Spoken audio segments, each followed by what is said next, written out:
Along with some garlic to get the flavor.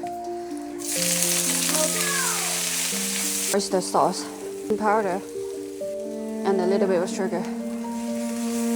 This is the leftover meat from the ramen noodle soup that I made. This spicy and sour noodle soup. I'm gonna add water. Okay, add a little bit of vinegar, salt.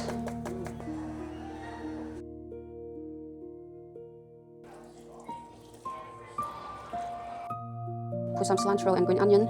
Is there such thing too much? Nope, it's not. With some salt.